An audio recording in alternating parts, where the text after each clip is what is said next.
Are you ready for this week's Asian Entertainment Roundup?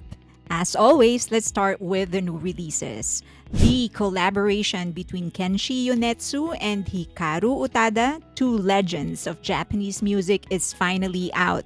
Their track, Jane Doe, is the ending theme for Chainsaw Man, the movie.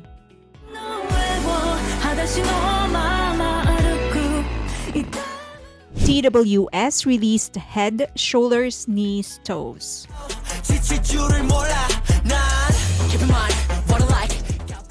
Viviz is back with Cliché. P1 Harmony dropped X. Sorry, not sorry. X's and O's, yeses and no's. Ain't nothing personal. I got Woods gave us I'll Never Love Again. Japanese boy band 1or8 returned with Bet Your Life. Hearts to Hearts released Pretty Please. Twice's Chewy featured in Corbin Besson's Blink.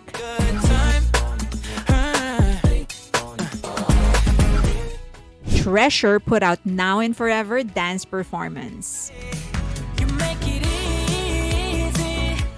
And newcomer Kickflip sweetened things with My First Love Song.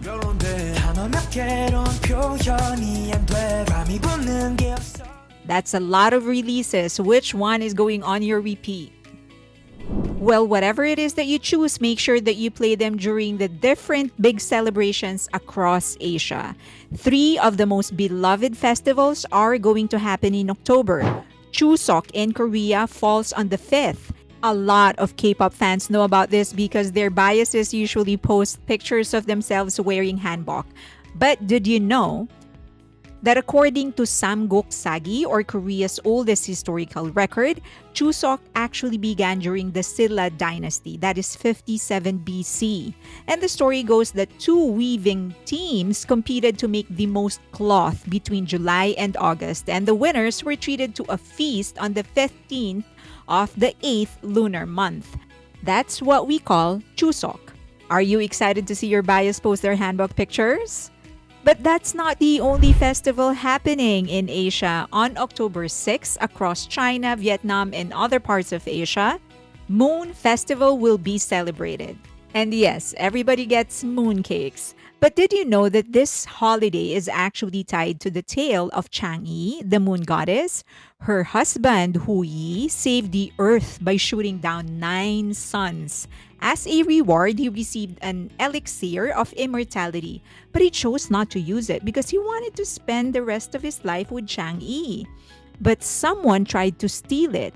Chang'e didn't know what to do, so she drank it to protect him. She floated to the moon, where she remains forever. Hu Yi honored her by placing food under the moon, and that's what inspired today's mooncake and moon viewing rituals. And speaking of festivals, it's also a festival of style in Europe as K-pop idols take over Fashion Week. Espas Karina attended Prada's Milan's Fashion Week show.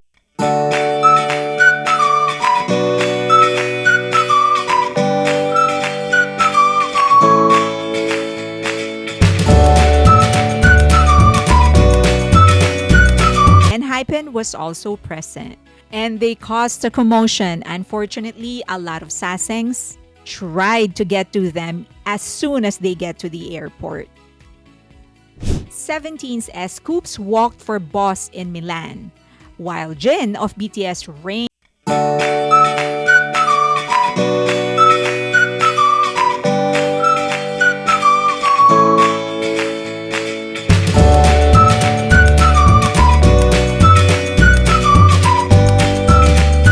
Stray Kids Songmin had the highest social media presence at London Fashion Week, accounting for 40.53%, more than all Western celebrities combined.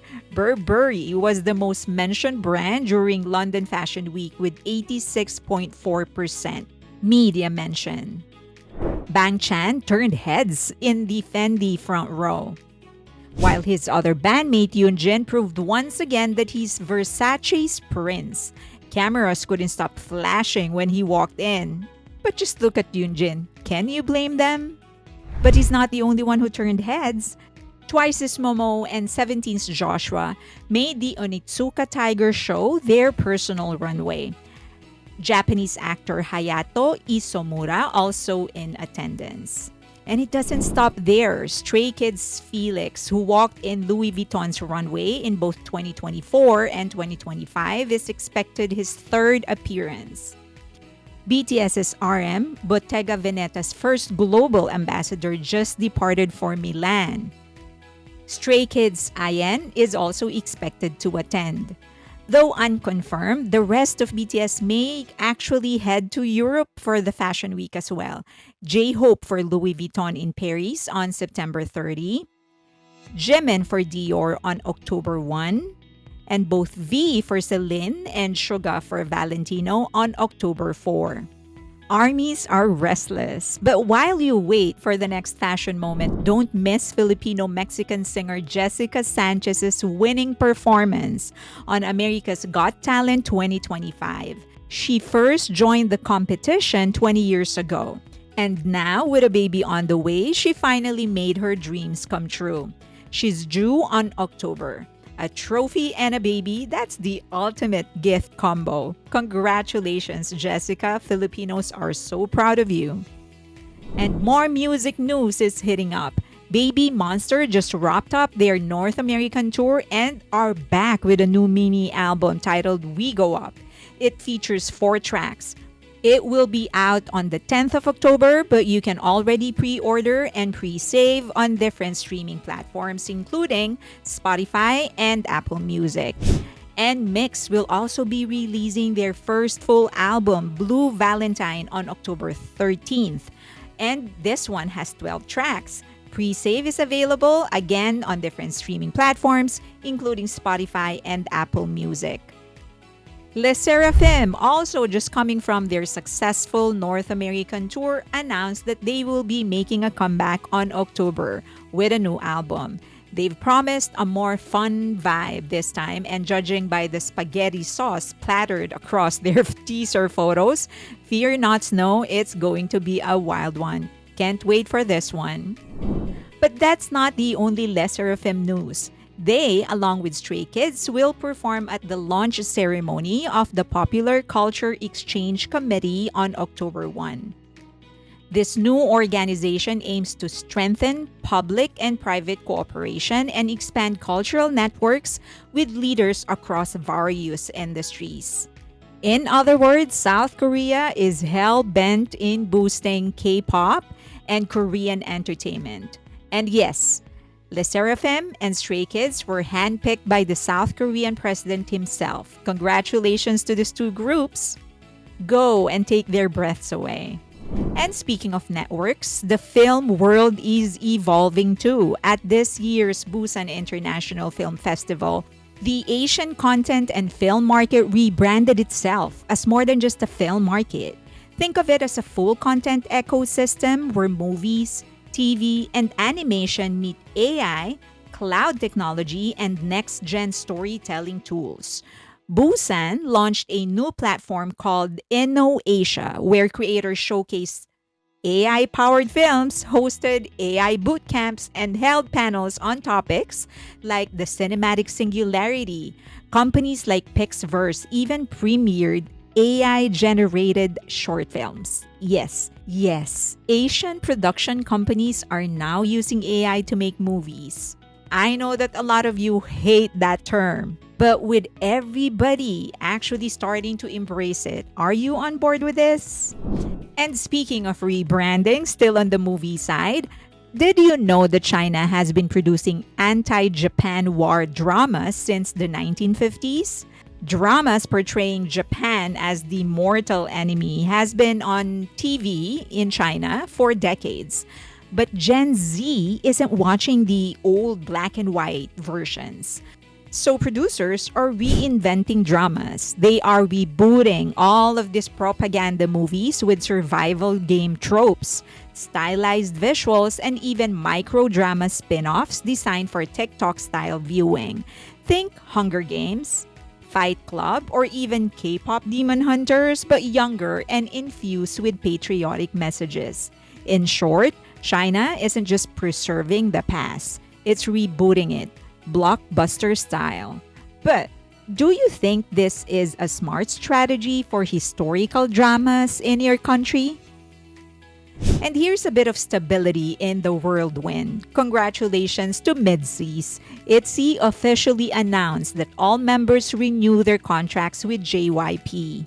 And what's even more exciting is JYP's statement. They promise to encourage each member to explore new opportunities and challenges. Because come on, each ITZY member is so talented. The world could use a lot of that. Congratulations, Midzy. Congratulations, ITZY. And as always, let's end on a high note in Boraland. Min Yoongi's treatment center for children on the autism spectrum is opening. The official statement said Min Yoongi is not just a sponsor, but a partner who seeks to truly understand individuals with autism spectrum disorder, adding depth to the meaning of empathy and responsibility. In addition to existing therapies, the center will operate the MIND program, a music-based social skills training program designed to enhance the emotional and social development of children and adolescents with autism. What a legacy, Min Yoongi. What a legacy. And Jimin also donated 100 million won to students in North Jeolla province back in July, following similar donations in Busan, South Jeolla, and Gangwon province. The funds went to the Love Scholarship Foundation to support low-income students' education. Don't you just love a man who values learning? And here's another man who actually values and keeps on learning. RM.